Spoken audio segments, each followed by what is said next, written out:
North Korea, officially the Democratic People's Republic of Korea, one of the most secretive countries in the world. For many, it feels frozen in time. For others, it's a political enigma. But to understand where North Korea is today, we have to go back to war, division, and ideology. In 1910, Korea was annexed by Japan and remained under brutal colonial rule for 35 years. The Japanese sought to erase Korean culture, language, and independence. Resistance brewed underground. Among those fighters was a young Korean named Kim Il-sung, a Soviet-trained guerrilla who would later become the nation's founding leader. After Japan's defeat in World War II, Korea was divided at the 38th parallel.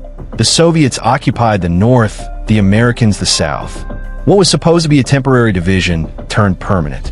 In 1948, two separate governments were established, the South under U.S. influence and the North under Kim Il-sung, who built a socialist state with support from Moscow and Beijing.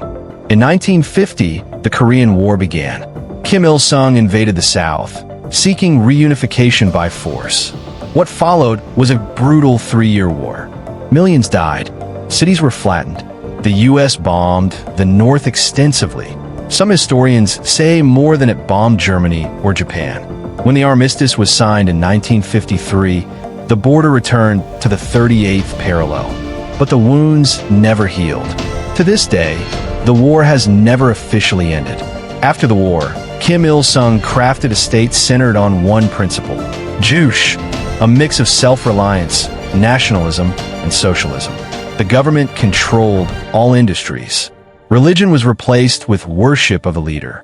Every citizen was assigned a songbun, a loyalty score based on family background and political reliability. That score shaped your entire life: your job, education, marriage, and even food rations. For decades, North Korea was relatively stable. With Soviet aid, the economy held. Kim Il-sung became a godlike figure, ruling for 46 years. When he died in 1994, his son Kim Jong-un took over, the first hereditary communist succession in history. But North Korea's stability was crumbling. The 1990s brought disaster. The Soviet Union collapsed, cutting off aid. Then came the floods. Crops failed. The economy collapsed. Famine spread. Between 1994 and 1998, up to 3 million people may have died. One of the worst famines in modern history. The government denied the scale, blamed foreign enemies, and refused international monitoring. Amid the hunger, black markets began to form, small, illegal pockets of trade where people bartered to survive. These markets still exist today, and for many North Koreans, they're essential to survival. In 2011, Kim Jong-un died and was succeeded by his youngest son, Kim Jong-un. Young, unknown, and Western-educated, the world watched with curiosity. Would he reform? Would he open the country? The answer mostly has been no. Under Kim Jong-un, North Korea has doubled down on isolation. He accelerated nuclear weapons development, testing intercontinental ballistic missiles capable of reaching the U.S. He orchestrated purges, even executing family members and high-ranking officials. The regime maintains power through a mix of propaganda, surveillance, and fear.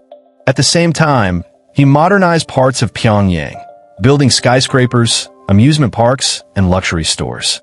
But this only deepens inequality. Outside Pyongyang, most North Koreans still live in poverty, with limited access to power, clean water, or medicine. So what is life like for ordinary people today? It depends who and where you are. In Pyongyang, the elite enjoy more privileges. They may have cars, phones, imported goods, but even they are watched, their movements tracked. Most people outside the capital live on the edge of poverty, relying on subsistence farming or the black market. Electricity is unreliable. Internet is banned. Travel is restricted, even within the country. All media is state-controlled.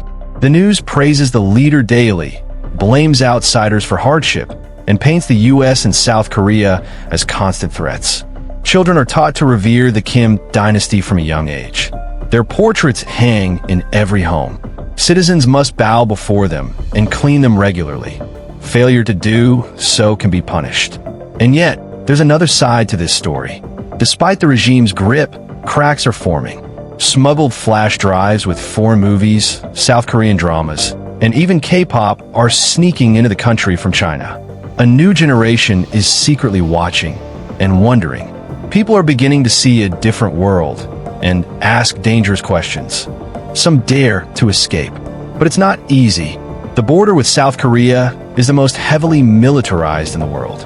Most defectors flee through China, but if caught, they are deported back to North Korea, where they face torture, prison camps, or death. The prison system is one of the darkest aspects of the country. Political prisoners, including entire families, can be sent to Kwanliso, labor camps where conditions are brutal and human rights abuses rampant. The UN has called these crimes against humanity. And yet, not everything is bleak. Some defectors have built new lives in South Korea and beyond. They speak out. They write books. They advocate for those still inside. Their stories shed light on a world many never see. Not to condemn ordinary North Koreans, but to give them a voice. The world's relationship with North Korea remains tense. Talks between Kim Jong-un and U.S. presidents made headlines in recent years, but little changed. Sanctions remain. Humanitarian aid is limited. The country shut itself down almost entirely during the COVID-19 pandemic, worsening isolation and food insecurity.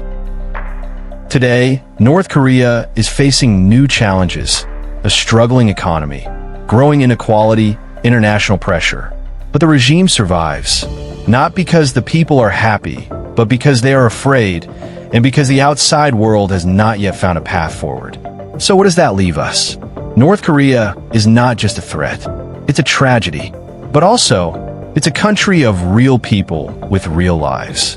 People who laugh, love, grieve, and endure. People caught in the space between loyalty and survival, between fear and hope. We must separate the regime from its people. And we must remember, behind the missiles and headlines, behind the walls and watchtowers, are 25 million stories we've never heard. Maybe the real question isn't just what is happening in North Korea. It's this: what will we do about it?